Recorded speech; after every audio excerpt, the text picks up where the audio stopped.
नमस्कार, मैं जी सिंह सर जी सिंह मैथ्स पर आपका फिर स्वागत करता हूं। मेरे प्यारे बच्चों, हम लोग रिमाइंडर के 3 वीडियो अब तक बना चुके हैं और आप देख भी चुके होंगे। आज हम चौथे वीडियो की बात कर रहे हैं और जहां पर कि हम आपको पढ़ाने वाले हैं सक्सेसिव रिमाइंडर यानी उत्तरोत्तर शेषफल। इसके बारे में हम शुरू करें इसके पहले थोड़ी सी बात हम करेंगे वीडियो नंबर 3 में बताए गए एक स्ट्रक्चर पर, और उसका प्रयोग देखिए हम कैसे कर रहे हैं। मैं थोड़ा सा यहाँ पे आपको बताना चाहूँगा। मैंने आपको ये बता रखा है कि 2 बातों का ध्यान रखना है आपको कि अगर मैं यहाँ पर, बल्कि इसको आप ऐसे समझें कि अगर मैं यहाँ पर डिवाइडेंड लिखूँ और यहाँ पर डिवाइजर, ये भाजक हुआ, तो आपको पता है कि ये जो आएगा ये भागफल आएगा और जो यहाँ बचता है ये बोलिए क्या होता है, शेषफल होता है। इसी चीज को हमने कहा था कि जब हम अब यूज करेंगे इस चैप्टर में, हम बहुत सारा यूज करने वाले हैं इसको। तो देखिए हमारा जो पार्ट बनेगा वो भाज्य यहाँ बनेगा, तो हम भाग ऐसे देंगे, यानी हमारा जो भाजक है वो यहाँ आ जाएगा। अब आप ध्यान से समझिएगा कि अगर देखिए इससे इसमें भाग करें और भागफल हम यहाँ पर लिख रहे हैं, यहाँ पर हमारा भागफल आएगा और इसमें भाग देने पर जो भागफल आएगा उस शेष फल को हम यहाँ लिख रहे हैं। अब जरा सा बात को सुनिएगा कि इस भागफल में फिर इसी भाजक से अगर हम भाग करें, किससे भाग करें, उसी भाजक से या दिए गए भाजक से, तो देखो ये भागफल 1 है और ये शेषफल 1 है। अब आगे सुनिएगा, इससे इसमें भाग करते हैं तो फिर कुछ न कुछ भागफल आएगा, भागफल आएगा और ये मान लीजिए दूसरे स्टेप पर है इसलिए भागफल 2 हो गया। तो जो इसका शेषफल आएगा उसे हम यहाँ लिख रहे हैं और ये शेषफल 2 हो गया। मान लीजिए कि इसके भागफल में हम फिर किसी भाजक से भाग दे रहे हैं या उसी भाजक से भाग दे रहे हैं, ये बदल भी सकता है, ये वही रह सकता है। और अब इसके बाद भाग न देना हो तो जो यहाँ का भागफल होगा वो 1 होगा सदैव, या जो प्रश्न में दिया हो, यानी प्रश्नानुसार होगा। अगर प्रश्न में भागफल की चर्चा नहीं किया है तो हम बोलो भागफल क्या रखेंगे, 1 रखेंगे और यहाँ पर उसका जो है वो शेषफल नंबर 3 आ जाएगा। बहुत ध्यान देना क्योंकि आज हम इसी टॉपिक पे बात करेंगे। और मान लीजिए कि हमें ये निकालना है, तो देखो हम कैसे निकालेंगे। इसका गुणा करेंगे, इसको ऐड करेंगे तो ये रिजल्ट इसका आएगा। फिर हम इसमें गुणा करेंगे और इसमें ऐड करेंगे तो ये रिजल्ट देखिए भागफल 1 आएगा। और फिर हम ऐसे गुणा करके जब ऐसे जोड़ेंगे तो इसका रिजल्ट आ जाएगा। यानी जो हमें नोन नहीं है, भाज्य, उसे हम बड़े आराम से निकाल सकते हैं। तो ये चीज़ आपको कुछ तो आइडिया लगा होगा। बस इतना ध्यान जरूर रखना कि अगर प्रश्न में भागफल के बारे में चर्चा कर रहा है तो हम उसका यूज करेंगे, अगर नहीं कर रहा है तो अंतिम स्टेप का जो भाग होगा उसका भागफल हमें क्या रखना है, 1 रखना है। अब मैं इस पर एक प्रश्न करता हूं तो आपको ये और अच्छे से क्लियर हो जाएगा कि हम जो आपको समझाए हैं इसका हम कैसे प्रयोग करेंगे। चलिए देखिए, ये प्रश्न आपके सामने आ गया कि किसी संख्या में 9 से भाग देने पर शेषफल 5 आया, प्राप्त भागफल में पुनः 9 से भाग देने पर शेषफल 3 आया, पुनः प्राप्त भागफल में 9 से भाग देने पर शेषफल 0 आया हो तो वह संख्या क्या है। मेरे प्यारे बच्चों, पहले तो आप ये जान लो उत्तरोत्तर शेषफल क्या होता है और उत्तरोत्तर भाग क्या है।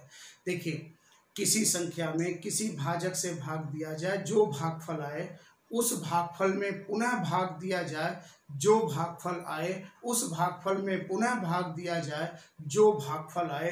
तो ये जो हम कंटिन्यूस सीरीज के रूप में भाग देने का काम कर रहे हैं, यही होता है सक्सेसिव डिवीजन। और इनसे जो रिमाइंडर लगातार क्रमशः बचता रहता है ये होता है सक्सेसिव रिमाइंडर। तो हम उत्तरोत्तर भाग और उत्तरोत्तर शेषफल की बात, इसे हम सतत शेष भी कहते हैं।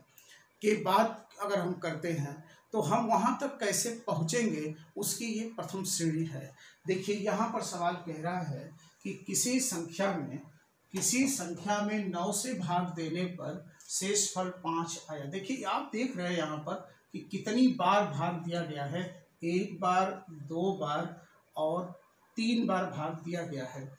और हमने कहा, और यहाँ पर देखिए अंतिम भागफल के बारे में प्रश्न में कोई चर्चा नहीं है। और हमने आपको बता रखा है कि जब भागफल प्रश्न खुद न दे तो जब हम तीसरे चरण यानी अंतिम चरण का भाग दे रहे होंगे तो हम भागफल कितना रखेंगे, 1 रखेंगे।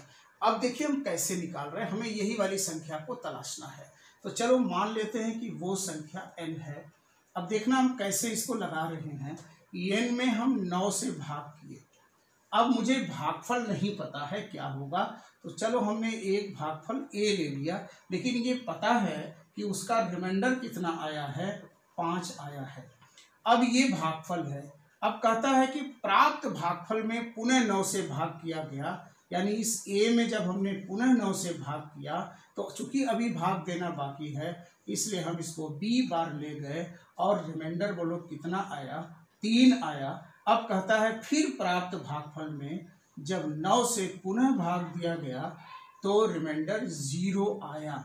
अब बात यहाँ पे आती है कि हमें भागफल क्या लेना है। आपको हमने बताया है कि जब भाग अंतिम चरण का हो तो और प्रश्न में भागफल न दिया गया हो तो बोलो हम अपने से क्या रखेंगे, 1 रखेंगे। और अब हम यहाँ से धीरे धीरे ऊपर की ओर चलेंगे क्योंकि हमें n की वैल्यू निकालना है। तो देखिए यहाँ से b का मान हम निकालने जा रहे हैं, बहुत गौर से देखिएगा।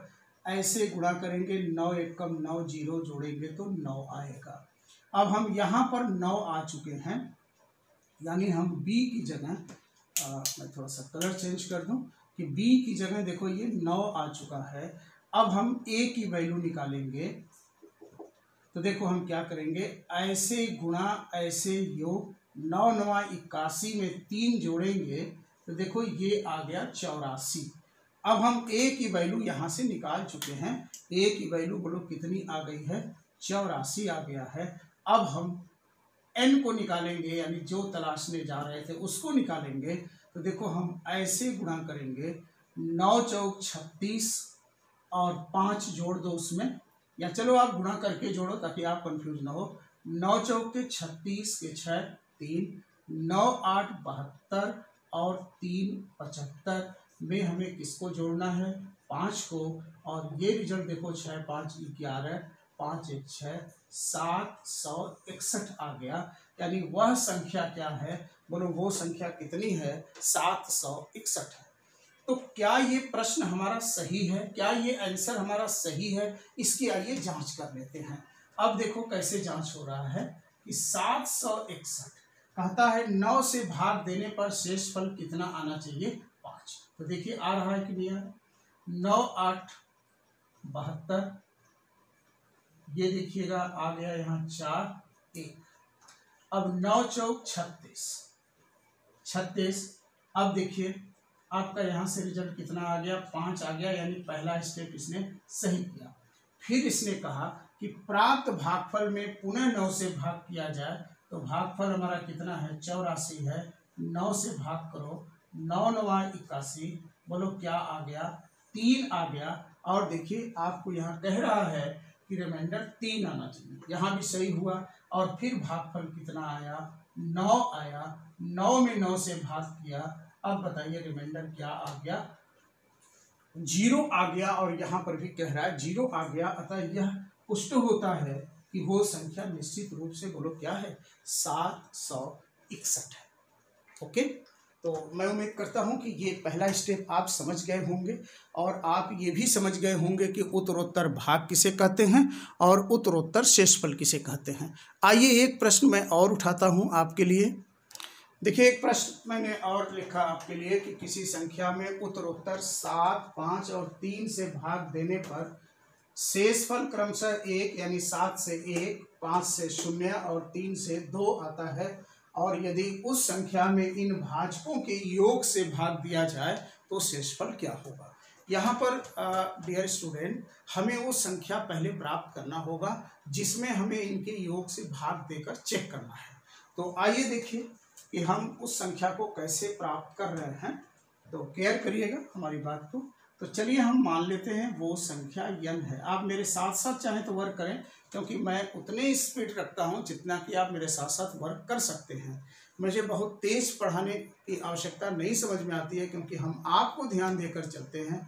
और इस तैयारी करने वाले मैं लगभग 80% विद्यार्थी को ध्यान में रखता हूं कि वो समझे हमारी बात को। जो बहुत अच्छे बच्चे हैं वो तो फिर एक लेवल के प्रश्न को उनको कराने में कोई दिक्कत नहीं है, उनको समझाने में कोई दिक्कत नहीं होता। वो समय धीरे धीरे आपके साथ में ले आऊँगा, लेकिन अभी आप बिल्कुल बेसिक से चलें और आप मेरे साथ साथ वर्क करें। मज़ा आता है कि गुरु और शिष्य के बीच का जो ये वर्किंग कंपटीशन होगा। आप मेरे लिए खुशी की बात तब होगी जब आप मेरे से पहले मेरे द्वारा दिए गए प्रश्न का आंसर निकाल कर बैठ जाएंगे।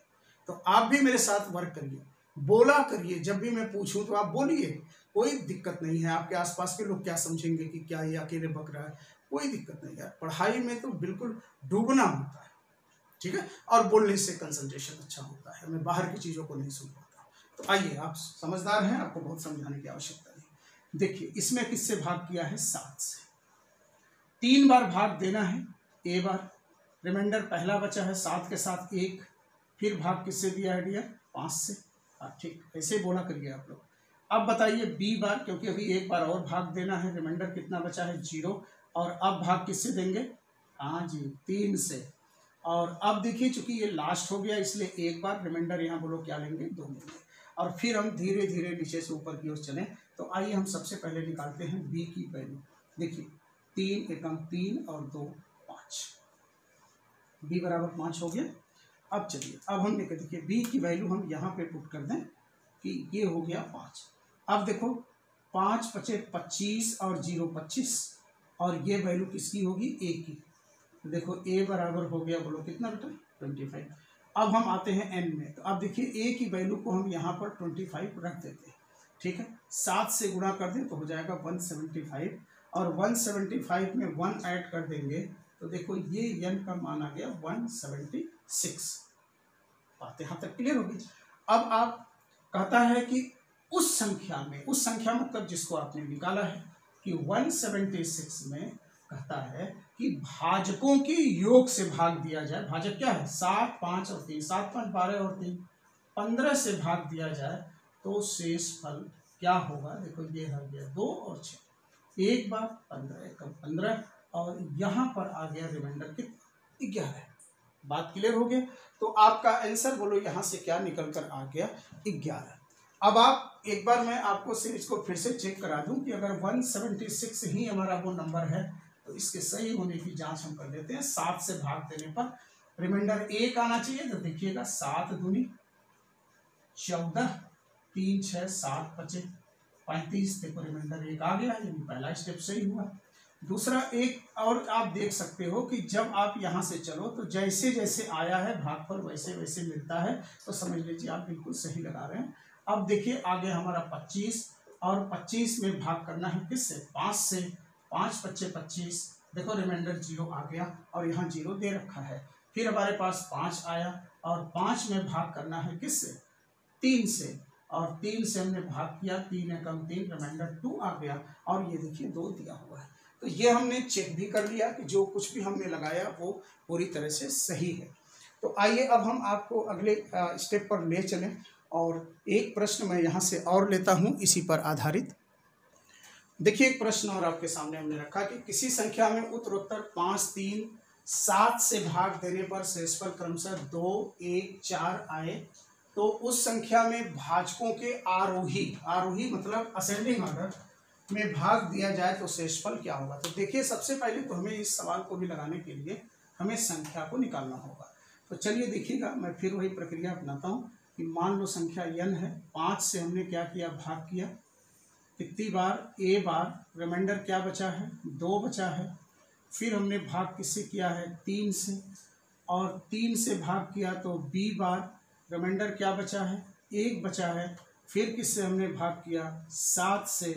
अब देखिए भागफल नहीं दिया है तो हम 1 बार ले जाएंगे और रिमाइंडर क्या आ गया? 4 आ गया। अब हमें n को तलाशना है। तो देखिए हम ऐसे पहले चलेंगे, 7 एकम 7 4 11, यानी b की वैल्यू 11 निकल गई। अब यहाँ से हो गया 11। अब देखो a की वैल्यू जब हम निकालेंगे तो 11 या 33 और 1 हो जाएगा कितना 34, और a की वैल्यू देखो यहाँ हो गई 34। अब हम निकालेंगे n की वैल्यू, तो n बराबर देखो ये हुआ 5 चौके 20, 2 22, ये 2 कैरी 2, 5 3 15 और 2 17, यानी वो संख्या बोलो क्या आ गई 172। तब देखिएगा यहाँ पर अब हम 172 में हम इसके उत्तरोत्तर क्रम से आरोही क्रम से भाग करेंगे, यानी पहले भाग हम करेंगे 3 से, फिर करेंगे 5 से, फिर करेंगे 7 से। तो 3 से भाग देखो, 3 पचे 15, 2 2, 3 सते 21, बोलो रिमाइंडर 1 आया। आगे देखिएगा 57 आ गया। अब हम 57 में भाग करेंगे 5 से, ठीक है। अब देखो 5 एकम 5, 7 5 एकम 5, यहाँ पे रिमाइंडर 2 आ गया और 11 बार गया। अब हम करेंगे 11 में भाग बोलो किससे 7 से, तो देखो 7 एकम 7 4 आ गया, यानी जो हमारा आंसर आएगा वो लिखा जाएगा सबसे पहले 1, फिर आ गया 2 और फिर आ गया 4। तो ये उत्तरोत्तर शेषफल, बल्कि यहाँ शेषफल नहीं, यहाँ पे हमें कहना चाहिए था कि उसका उत्तरोत्तर शेषफल क्या होगा। तो उत्तरोत्तर शेषफल होगा 1 2 और 4। तो मैं उम्मीद करता हूँ कि आप इस बात को भी समझ गए होंगे, और इस पर प्रश्न तो कई तरह के बनेंगे, और कुछ क्वेश्चन इस पे जो है हम कल के यानी अगले वाले वीडियो में भी उठा रहे हैं यहाँ से, और कुछ और प्रश्न हम उठाएंगे। अभी आपको इसके बाद फैक्टोरियल पर बताना है मुझे और घात पर बताना है, फिर यहाँ से रिमाइंडर आपकी ज़रूरत पे ख़त्म होगा। तो अभी कुछ वीडियो और जाएंगे इस पर। आप रेगुलर बने रहिए और पूरा वीडियो ज़रूर देखा करिए, इसीलिए मैं वीडियो छोटा छोटा बना रहा हूँ। और मैं फिर वही बात दोहरा रहा हूँ कि आप लोग थोड़ा सा सब्सक्राइबर को बढ़ाइए, ताकि मैं लाइव हो सकूं आप लोगों के साथ, और लाइव का मज़ा फिर आएगा। 2-2 घंटे 1.5 घंटे का क्लास चलेगा, और उस समय जब मैं लाइव होऊंगा तो मैं पूरी किरण बुक, यानी जो आपके एग्ज़ाम के क्वेश्चन हैं, लगभग 10,000 प्रश्न हैं, मैं पूरे प्रश्न पर आपके साथ डिस्कशन करूँगा, ठीक है। तो मेरा भी प्रयास है कि आप लोग भी थोड़ा सा सहयोग करिए, ताकि लाइव आने की स्थिति हो सके मेरी, और सब्सक्राइबर बढ़ जाएं। और आप कमेंट बराबर भेजो, कमेंट, और ये सब कमेंट ना भेजो कि वेरी नाइस, सुपर, ये सब नहीं। आप अपनी इच्छाओं को भेजिए, आपको वीडियो कितना समझ में आ रहा है, हमारा मकसद कितना आपके साथ पूरा हो रहा है, ये कमेंट भेजना चाहिए। किसी भी टीचर के लिए, मैं अपने लिए नहीं कह रहा हूँ, किसी भी टीचर के लिए ये स्टूडेंट नहीं भेजता है कि वेरी नाइस सर, बहुत अच्छा, आपका वीडियो बहुत अच्छा है, ये सब नहीं होता। कंटेंट क्या है यार, आप, हमारा मकसद क्या है, उस पर कमेंट विद्यार्थी का होना चाहिए, ठीक है।